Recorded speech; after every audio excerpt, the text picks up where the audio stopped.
Thanks for listening to the Star Sport Podcast, number one for sport in West Cork. Close your eyes and pull like a dog.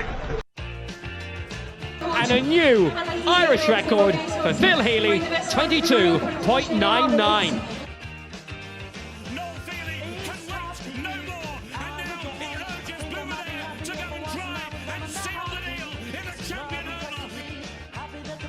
Christy Cooney hands over the Sam Maguire Cup to Graham Canty, Cork All-Ireland champions for the 7th time ever. Hello and welcome to the Star Sport Podcast. My name is Jack McCarran of the Southern Star, and I'm joined, as always, by Star Sport editor Kieran McCarthy. On this week's show, we'll be focusing primarily on the Carbery GAA Awards, which take place this Friday evening at the West Cork Hotel. And Carbery GAA chairman Tom Lyons will join us in studio for an in-depth look at what to expect on Friday.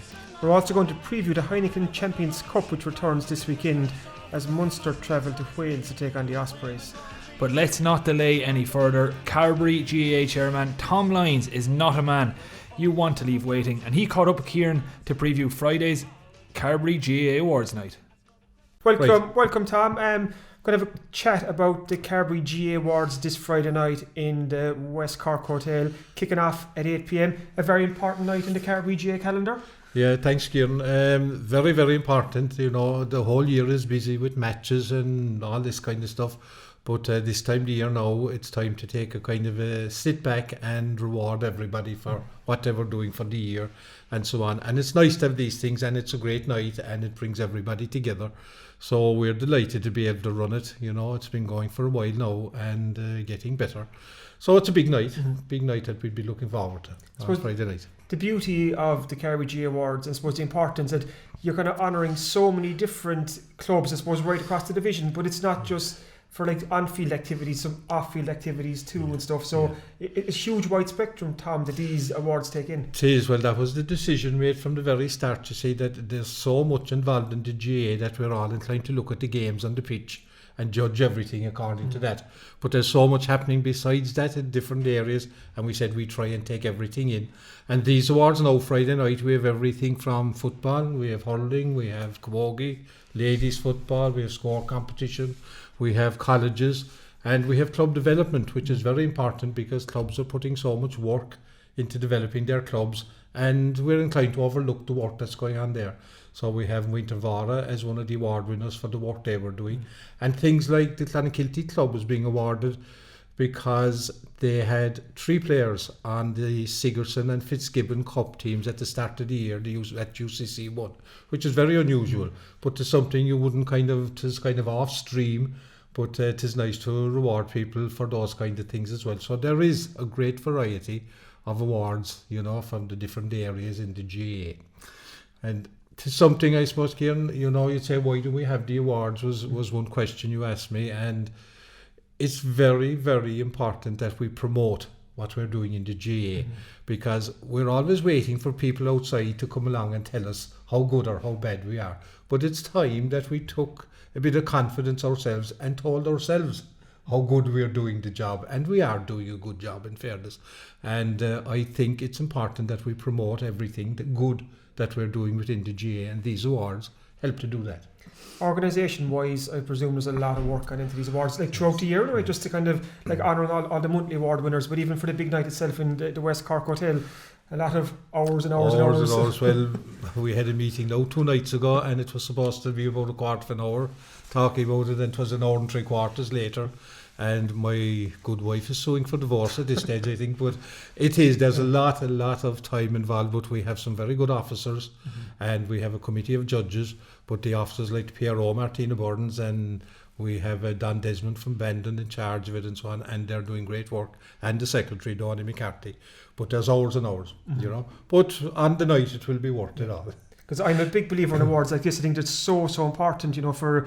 I know with the All-Stars years ago, now we have the Carbery GAA Awards. It's so important for, I suppose, the GAA people in Carbery to have these awards to look forward to. And it's great to see them getting bigger and better every year, Tom. Like the calibre of the monthly winners this year is outstanding again. It is outstanding when you look at the people involved, like say Martine O'Brien now for ladies football. She captained the Cork team to win the league. You know, these people are outstanding sports people, and the camogie and the ladies football is really booming, and I think that needs to be, it's not quite under our umbrella as GAA, but we look on it as GAA, and you know, they have so many awards every year.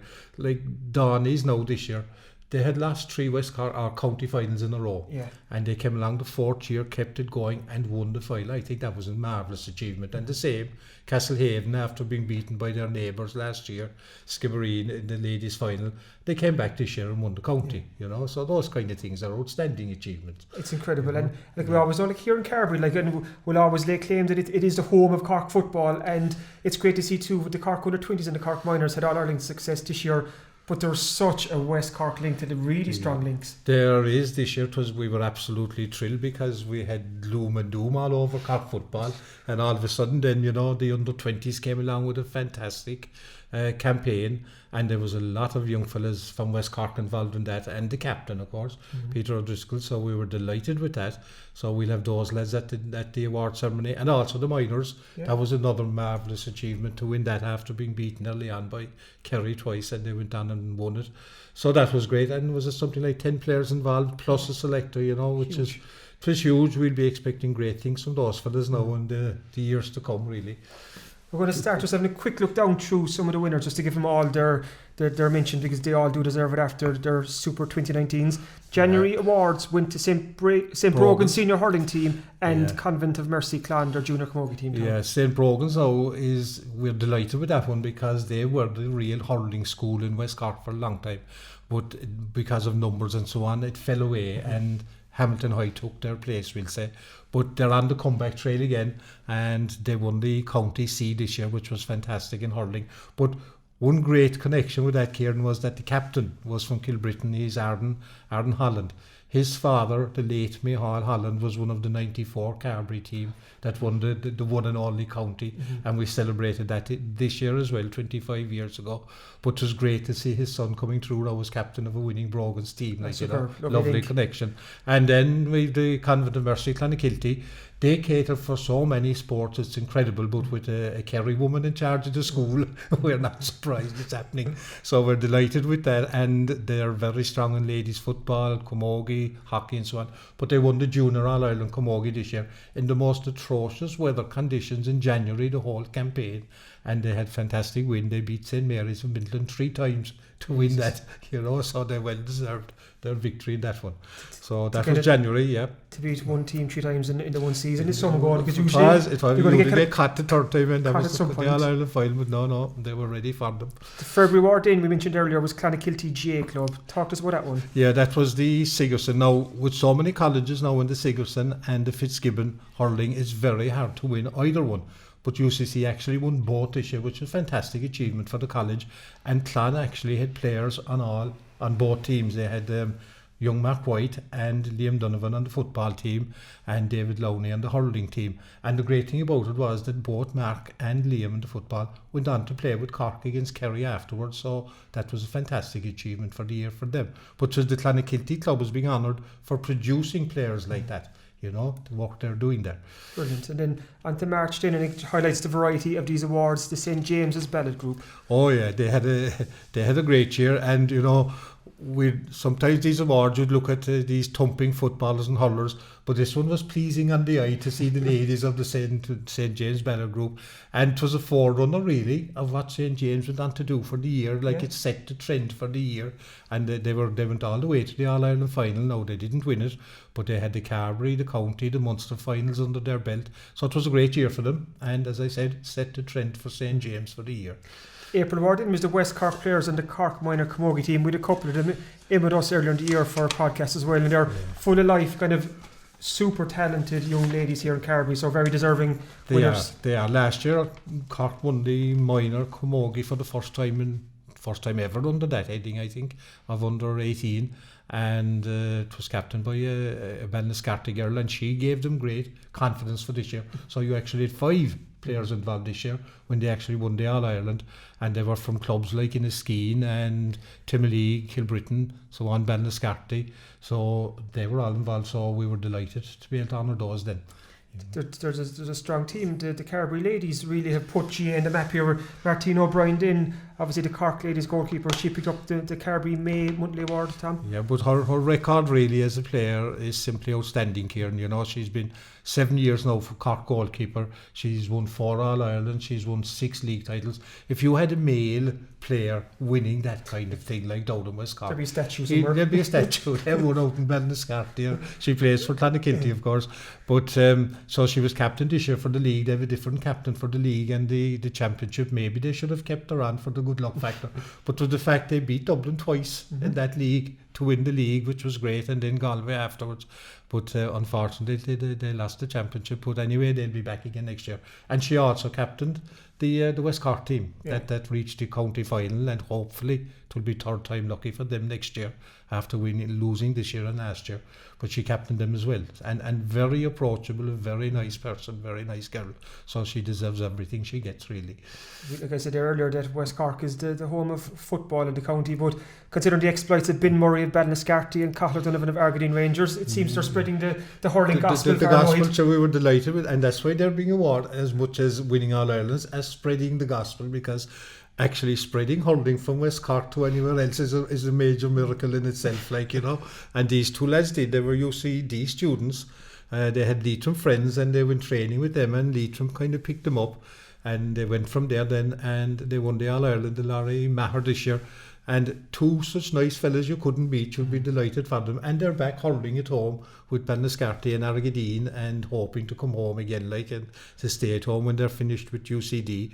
So hopefully they'll pick up, and to think they were the only All-Ireland senior medals won by Cork players this year, like, is absolutely amazing. It's a very unusual achievement, and will stand the test of time, I think. And you made a point too, Tom. Ben made history by becoming the first player from West Cork to win an All-Ireland hurling medal with Leitrim and a Carbery junior medal with his club Ballinascarty in the same season. No, that's right, and I didn't get a chance to ask him which one he values more, but I'd imagine it's his West Cork medal, because Ballinascarty hadn't won the West Cork for 19 years.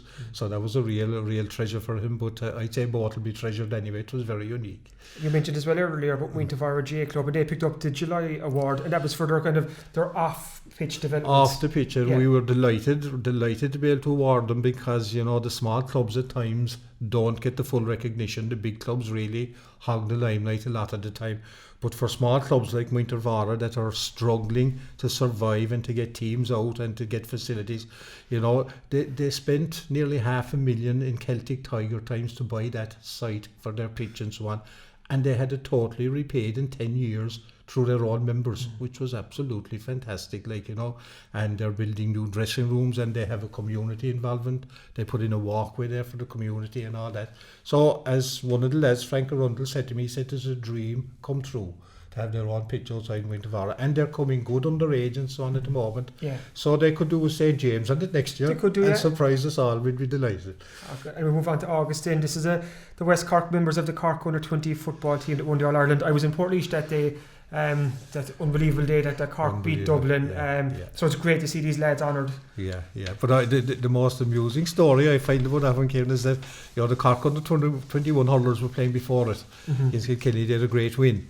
And when Cork went down 1-6 score after 10 minutes of the football final, some of those hurling supporters actually left, and they were on the road home, and they heard it on the radio what Cork were doing, you know. So it was a fantastic win, really, and the way it was won was marvellous. And, you know, having to change horses at the start with Keith Ricken taking over from Gene O'Driscoll and so on wasn't easy.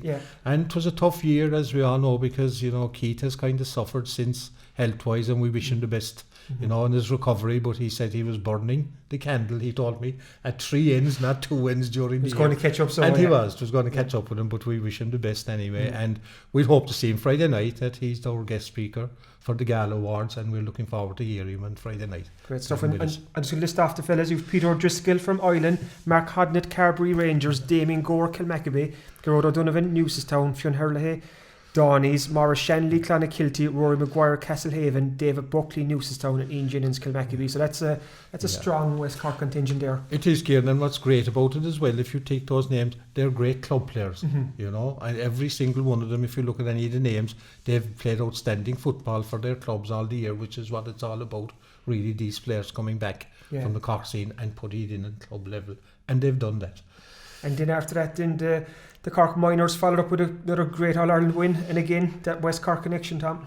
Yeah, outstanding again, but thanks, I suppose, to James McCarthy in a big way, and the development squads. We should never forget the work they're doing. A lot of unseen heroes there, you know, and you'd never read their names, but they're doing great work with our development squads in West Cork, and this is the result now with so many players involved from start to finish with the minor team. And we were all delighted, you know, we had Jack Lawton, midfield, played outstanding football all the year. From a hurling club, you know, to be picked up like that and to play such outstanding. Then Pete Clonakilty, Jack Collan, Castlehaven, we all know Jack and the family connections. He had an outstanding final, really. But the one true hero in that game, I suppose, from West Cork was Ryan O'Donovan, you know, that the game was drawn with that fantastic goal at the end. He came on just about then, and at the start of extra time got a goal and two points. Outstanding stuff, and a marvellous prospect in football. I hope somebody minds him and develops him up along the way. And the other lads there, of course, were we had Keith O'Driscoll from Gabriel, Seamus O'Sullivan from Newcestown, Sean Bohan, Castlehaven, Barry Kerr, Carbery Rangers, James O'Regan, Gabriel's, and Keelan Scannell of Carbery Rangers. So great cross-section of clubs again. Good stuff. That, you know. And then the October Award went to the Ballinascarty Junior A hurling team. Third time lucky?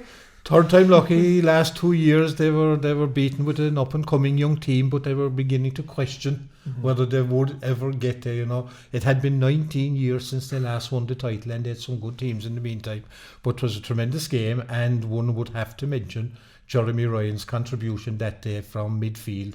You know, his score was at 111 or something, with the last 5 points in a row. It was tremendous. And on top of that, Jeremy actually captained their football team last Sunday to win the league against Kilmacabea. So he's a nice double for him, a good all-rounder. But it was great to see Ballinascarty coming good, and they added the C title afterwards. Their second team won the C title afterwards, and last Sunday then they won the football league against Kilmacabea. So it's been a great year for Ballinascarty, and they deserve to be honoured. And they shared the October Award with St James's Junior A footballers, which you could say, in a year of great stories from Carbery GAA, maybe it is the greatest story of 2019. Of a long time, of not just 2019, but of the decades, really, because they were not only written off, but they themselves knew they were at the end of their road, really. They, I suppose 12 of the team nearly would be over 30. They had put in years and years. They talked about experience playing in Parky Ring, because some of them had played in the B final in 2006, and that's a long time ago, you know. But the effort they put in and the way they won their games and how they slogged it out, you know, was, and best of all, and to reach the county final yesterday, even though they lost it, was a magnificent achievement for them. But the greatest, and to stand the test of time, was the fact that their goalkeeper, Diarmuid O'Donovan, who's well in his 30s, and he's in charge of the Clan Community College team this year now. He's doing great work GAA-wise. He was in goal, but he didn't concede a single goal. That's the remarkable. Whole championship, 9 games from start to finish of the year. And the saves he made yesterday, Kieran, 2 or 3 of the saves. If they were on television in the Premier League, they'd have it on every night. That's the stuff of legend. You can see in years, legend. Years to come, kind of and that Kilchanning team that they lost to in the county final is a very good team. Outstanding. And they come up against Cara, Plunkett's, kind of Borhobui, St Michael's. They come up Argentine Rangers, Bell. They were good teams that they beat as well. Good teams, good football, and played great football even yesterday, but they were just outgunned. But you know, you need to have luck too. As I said, Diarmuid brought off some amazing saves, but there were 2 of them that beat him. And one of them hit the crossbar and came out, and the other went the wrong side of the post. So he looked shined at him. There was holy water being sprayed by somebody on him anyway. You know? But it was a great story. It was a fairy tale, really. It was a great story for the year. And talking about fairy tale stories, and you touched on it earlier, the Downey Ladies Junior B football team, they won the November Award, and it was Martina Collins said after that win that they were always the bridesmaids and never the bride. But now They had their big day, Tom. They had their big day, and they had won a West Cork League, and they came to the championship, and they won all their games in that and went on to the final. And it was a tough final. Found it very hard. They trailed the whole way against Middle and found it very hard to get over it. They were 2 points down with a few minutes to go, and one of their best players really for years and years, and got 2 points to level it from frees. And Katrina Maloney, she's been there for a long time. And then one of their minors that had played, they had no minor team for a few years. Yeah. They put out a minor team this year, and one of those girls came onto that team and scored the winning point in the goal. Like, you couldn't script it. That's really brilliant, you know. It was fantastic for them all, really. And then come good on that. The Castlehaven Ladies Junior C football team, they also made up for last year's heartbreak. They did, and it was heartbreak to lose to Skibbereen in a replay like their neighbours and so on, but Dinny Collan didn't exactly hold back on getting preparations going this year, and they had the whole parish, you know. When Castlehaven started the road first with their men way back years and years ago, the whole parish would be behind the team and so on, but it's the ladies have it now, and they have ferocious support, and they dug it out, and there was a 4-goal hero in that game. Imagine scoring 4 goals in the county final. Like, it would be unheard of. If it was a man, it would be all over the place, but Moreiro Driscoll 4 goals, so that was incredible. They scored 5 and won the county. So the great thing about it now is that they're back up, they will be up into B grade next year, and one of their rivals next year in B grade will be the Skibbereen team that beat them. So we'll be all looking forward to those clashes. A nice tasty local derby. Oh yes, 2020. Without a doubt. The final monthly award then, Tom, went to the Newcestown GAA club, and again we touched on it earlier. They're now going to be senior at football, hurling and camogie, and they were a rural club. That's a phenomenal achievement. It's an amazing story of progress, really. They began in 58 out of nowhere. They had no club, and they were junior B football, and that's only 60 years ago. And since then what they've achieved has been absolutely incredible. Like, for a small rural club, well, middle size I suppose rural club, but to have senior football, senior hurling and the senior camogie team on the pitch next year, from a small band of players in the football and hurling. They've only about 30 players, and I'd say the girls are the same working for the camogie, but it's an amazing achievement and so unusual for a rural club to have something like that, you know. We talk about that crowd from the north who are they, Slaughtneil or Nail, whatever they call them, and what they're doing, but Newcestown, and the thing about Newcestown is that they just don't look at their senior side at all. At the moment, they have a minor football, minor hurling team after winning West Cork. They have under 21 football, under 21 hurling, 2 West Cork titles, and they're involved in all those competitions county-wise. At the moment, they're not even finished. You know, so it is a tremendous club. What they're doing up there is absolutely unreal. Even like all the listeners will know now from just going through all those monthly winners, the kind of the variety and the depth of talent here in Carbery GAA. So everything is geared towards now this Friday night, West Cork Hotel, the Carbery GAA Gala banquet. In the West Cork Hotel this year, Tom, it was in the West Lodge before, but now in the West Cork. So well, we switched hotels, I suppose, because the location, Bantry, was that little bit west for some of our clubs who don't like travelling too far west, maybe. But we said just to try it, and we switched to the West Cork, and they're actually sponsoring the award ceremony and so on. So we've had a few of the award presentations already there, and we'll also have later on our Carbery Under 13 Academy Awards will be on there and so on. So a lot of activity for the West Cork Hotel, but it's working out very well, and our thanks to them for that. Oh, superb. While I have you in the studio, and I know it's not about the awards, but the Carbery convention or AGM, whatever they're called these days, that's coming up. We don't know ourselves whether to call it a convention or an AGM, you know. That's coming up in a couple of weeks, and I suppose it's been a good year for Carbery in a lot of ways, like with the St. James's and Bell, and even like Goleen getting to the county final, and you'd Gabriel's getting to the county final. I suppose everything's not rosy too, Tom. There's a couple of, I suppose, issues in the division is there that need a bit of attention. Well, there are always issues that have to be solved, and we have to work at, you know. But I suppose, Kieran, at the moment, the biggest problem facing us all, not just West Cork, but county and national wise as well, because there's now a move in Munster to try and do something about it, is the lack of referees. And it is very, very serious. We had only 2 matches on now, we said weekend before last. We spent hours trying to get 2 referees to officiate those 2 games. You know, it's gone really, really serious. And some people would say, oh, with the abuse referees are getting and all that, why would anybody take it up? But that's only one of the reasons that we're trying to cut that out totally. We have a zero tolerance thing as regards abuse in the board. Any club that comes before us will be treated accordingly. But the real reason why we're having trouble with referees, would you believe that a lot of our referees, the majority, are over 40 and some of them are in their 60s that we have now working in West Cork? And the real reason is that when they go out doing a championship game, they need umpires, they need linesmen. Nobody wants to do that anymore. They can't get teams to go out with them, and when they've nobody going out with them, they know they can't do the job properly, really. Now, they can do league games on their own, which is fine, but the championship games, they don't want to take them on because they can't get and it's the clubs must step in there to provide those people for the referees, and it's not happening.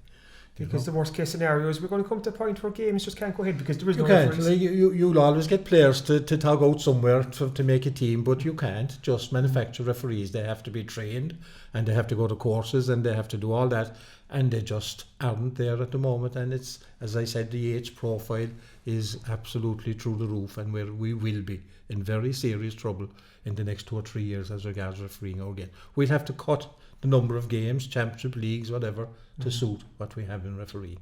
Is the ideal hope that kind of ex-players come on board? You know, players who've played the game, they know the game. Is this open to anyone who's an interest in refereeing? You see the problem now with ex-players, and the thing is that it used to always be the ex-players you'd be looking at to come through, but our players now are retiring earlier. They're retiring in their 20s, late 20s and so on, and they're still very active. They just don't want to play the competitive stuff, and they're taking up things like golf and so on, or they're doing some activity like running and marathons and all these things now, so they're not interested in going into the refereeing side of it. They're younger, they're fitter, they want to continue their own activity, and that's causing a big problem. So that's on the kind of to fix list for 2020. Big to do, and we're meeting the clubs. We have an incentive at the moment that one of the referees board plus an officer plus the referees coordinator will go and visit each club over the next few weeks and months to talk to the clubs about supplying referees for the coming year. Very serious. It's not an easy job when you consider like kind of the new GAA rules that are coming in next year with the sin bin and stuff like this. That's fine at inter-county level, but when you go down to club level, a junior C, junior D game in Carbery where the referees are meant to kind of watch everything, and also the 10-minute sin bin as well. You're putting a lot of work on a referee, so they will be under pressure. They'll be under fierce pressure, and Croke Park is not helping the situation with these rules. You can look at your inter-county scene and you have all these officials around the pitch taking care of all these. You look at a junior B league game somewhere and you have one referee trying to apply all these rules and keep an eye on the fella that was sent off and the fella that wasn't sent off and what was happening there. It's impossible. I wouldn't blame fellas for saying, look, the job isn't doable, we're not taking it up. So somebody somewhere will have to take a good look at what they're doing. Hopefully there'll be an increase in the interest in refereeing next year, Tom. I'm going to finish on a positive, I think, because the Carbery GAA Awards, again, such a fantastic initiative. So you're really looking forward to Friday night. Keith Ricken is the guest speaker. He's the guest speaker, and he's a great speaker. As I said, if we get out by the following morning, if Keith gets into full flow, but we're hoping he will. That as I said, there is a question mark about his health at the moment, but he's hopeful to be there, and so on. And everybody's looking forward to hearing Keith and what he achieved last year and how Keith has his own problems now, as we all know, because of the under-20 being brought forward to February, and that's going to cause us problems in the board as well. But we just don't have any say in those matters. To Croke Park decides all these things and hefts it all down on top of us here. So we have to deal with the fallout down at the other end, Tickets for Friday night, Tom. Can people pick them up for their clubs or board members? Are they still available to buy? The clubs have already got tickets, and they can get more from the secretary, Donald McCarthy. So there's plenty of tickets available, €25 a pop, as they say. So no shortage of tickets if anybody wants to come, and everybody's welcome. It will be a great night. It is music, dance, song, the whole lot. It's a celebration of Carbery GAA, and you get to meet some of the heroes of Carbery in 2019. Male and female, and usually it is our female participants, like the ladies football teams, that create a great crack on the night and keep it going, fantastic. So we'll be really looking forward to that now Friday night. Superb, Tom. All the best for Friday night. Thanks for coming in. Good. Thanks for listening to the Star Sport Podcast, the only podcast dedicated to all things sport in West Cork.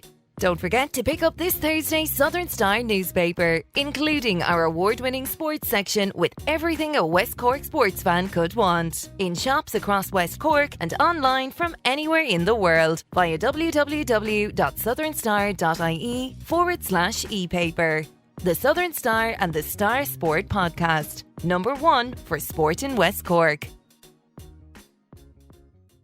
On Saturday evening at 5:30pm, Club Rugby is back to the fore with the return of the Heineken Champions Cup. Munster begin their campaign with a trip to Ospreys, and I'm joined now by Skibbereen rugby player Chris Benn to preview the game. Chris is a transition year student at Skibbereen Community School, and he's on work experience with us here in the Southern Star for a week, so we're delighted to have you on board, Chris. Thank you. Big weekend in the Champions Cup coming up, like we said, Munster in action. But first, tell us about last weekend's Pro 14 game between Munster and Ulster, because there was a bit of West Cork involvement there. There was, yeah. So Liam Coombs started the game. Second appearance for Munster in the Pro 14. Didn't do too bad. Played the full 80, so they trusted him to close out a tight game. Mm-hmm. They only closed out in the last 15 minutes or so with a good try. And Fineen played too from Bantry. Brilliant, Fineen Wycherley, yeah, good stuff. So there was two West Cork fellas involved in Munster. Brilliant to see. Very encouraging. What are the odds of Liam or Fineen being involved for Munster this weekend in the Heineken Cup? You never know, but I wouldn't be holding my breath. He had a good game, but the Heineken Cup's a different kettle of fish anyway. So they both played well, and Fineen was involved last year in their campaign. Came on against Casters, but I don't know. We'll see how it goes. It is a different level up, to be fair, from the Pro 14 up to the Champions Cup. Darren Sweetenham, I just saw the report from last weekend's game, and he wasn't involved. What's the update there, Chris? All I was able to find was he injured his hamstring recently, and he injured it in training, but he signed with Munster till 2021, so should see him shortly. Oh, brilliant. Good news for Darren, as we all know, from Dunmanway. Looking back towards the Champions Cup again, who's in Munster's group this year, and what are their chances of making it to the knockout stages? They drew a hard group this year, not going to lie. Ospreys, Racing 92 and Saracens. So our first home game's against Racing, so hopefully we'll be able to set the tone, get a good win there and lead it on into the Saracens. We've been knocked out by Saracens twice and Racing in the last three semi-finals, so we'll see how it goes. It'll be a tough group to get out of. It almost sounds like a group of death there, Chris, especially with Saracens, and they're like, we know what they've done the last couple of years. I know they're having their troubles across the water now with their alleged misdemeanours, so we'll see how that unfolds. So new coach this year for Munster too, Larkham is in. I suppose there's probably start of the season, there's a hope and a belief that Munster can go further than they have in previous years. What do you think? Will it be a good season? The players think highly of him anyway. Scannell said he thinks he might be the missing ingredient to their European success, so see how he goes. He's had 9 years coaching experience, so he can't be too bad anyway. They also Munster brought in Graham Roundtree this year, so he'll be a good addition to the forwards, so see how it goes. So they definitely have strengthened up the the coaching ticket, so fingers crossed Munster get off to a good start this weekend, and we've a long and enjoyable season in the Champions Cup. Thanks for joining us, Chris. Thank you. Thanks for listening to the Star Sport Podcast, the only podcast dedicated to all things sport in West Cork. Don't forget to pick up this Thursday's Southern Star newspaper, including our award-winning sports section with everything a West Cork sports fan could want. In shops across West Cork and online from anywhere in the world via www.thesouthernstarTV/e-paper. The Southern Star and the Star Sport Podcast, number one for sport in West Cork. Welcome back to the Star Sport Podcast, and before we wrap up this week's show, we're going to take a quick look at what to expect in this Thursday's Southern Star. Kieran, is a busy weekend of club action around the region. What can we look forward to on Thursday? Yeah, we've a full report. Jack from St James's unfortunately lost the county final to Kilshannig last Sunday in Páirc Uí Rinn. No shame there. I think we talked about it last week that I suppose St James's are always going to be up against it, and that's the way it turned out. Kilshannig were deserving winners, but I suppose remarkable, St James's didn't concede a goal again, so they finished their championship campaign 9 games, not 1 goal conceded, which is... It's incredible, isn't it? Incredible going. We have a preview in an interview with Daniel Goulding because Éire Óg are out in the Munster Club Intermediate Football semi-final at home in Ovens this Sunday, I think. So we have an interview with Daniel Goulding, who also picked up a Carbery GAA Award. So interesting. Hopefully Éire Óg will go far there as Cork's representatives. We have a special tribute to Dr. Dennis Cotter, who passed away last week. He's a Bantry Blues legend, and Tom Lyons has put together a really, really nice and fitting tribute to Dr. Cotter, going through his playing days with Bantry back in the 60s and 70s, how he was involved with Munster rugby, and just to kind of the mark he's left on and off the pitch in Bantry. So it's well worth picking up the Star for that alone. A really good piece by Tom Lyons. Newstown under 21s, we've a match report there. They're through to the county under 21 B final, so they still have a couple of games left to play this year. We talked to Tom Lyons earlier about the Carbery GAA Awards, and we've kind of 3 or 4 pages on that, just looking through the various monthly winners and the awards themselves.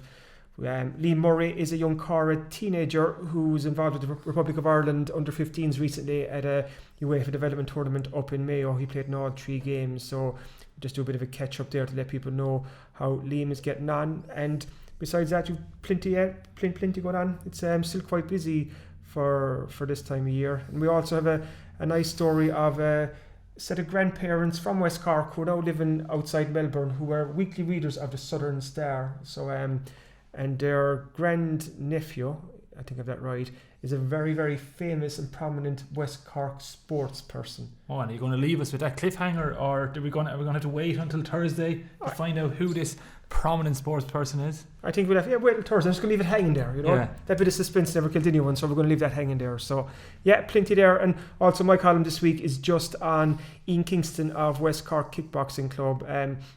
We all know Tony Stevenson won a world gold there lately, and it just got me thinking about West Cork Kickboxing Club and what they've achieved over the last couple of decades. It's phenomenal, really. And 14 world champions and 11 European champions from this one club here in West Cork. It's incredible. And so Ian Kingston reminds me a lot of Dominic Casey from Skibbereen Rowing Club, the man behind the success of the Rowing Club, and he's brought that Midas touch to the international scene too with the Irish lightweights. So I'm kind of looking at the similarities between the two of them, and I suppose how Dominic and Ian Kingston, they've contributed so much to the local community in terms of hundreds and hundreds and hundreds of kids have come through their doors in both rowing and kickboxing. They come in as kids and they leave as probably better young adults, you know, kind of. So it's not just the kind of the actual sport and coaching, it's just the kind of what they've done to help the values they've helped teach young kids here in West Cork, and adults too. So yeah, there's plenty there. And Thursday's Southern Star will of course be available to buy in all good shops around the region, even some good shops around the country. I know they're selling it in the book centre in Kilkenny since the last number of weeks, which is good Brilliant. To hear. And if you can't get to a shop to buy it, you can always just click online at www.thesouthernstar.ie/e-paper, and you can read the Southern Star, wait for this, Kieran, for less than €2 a week. That's a bargain. That's a bargain. Especially going up to Christmas, if you're looking for if you want to buy your loved one a great present, a 12-month subscription to the Southern Star online, it's only €87. That works out less than €2 per week. I now know what Santa I want to have Santa this year. You want a 12-month subscription to the Southern Star? I want a 12-month subscription. That's gone down top of my list. Okay, well, anyone out there who feels like buying Kieran a present for all the good work he does promoting West Cork sport, he wants a 12-month subscription to the paper that he edits. So that's an unusual request, but that's what he wants. So just get in touch, digital@southernstar.ie, and we can organise that present for Kieran. Make my wish happen. Yeah, absolutely. Anyway, thanks for listening to this week's Star Sport podcast. We'll be back at the same time next week. So if you enjoy these shows, please make sure to rate, review and subscribe on iTunes, Spotify, YouTube, Acast, Stitcher, or wherever else you listen to the show.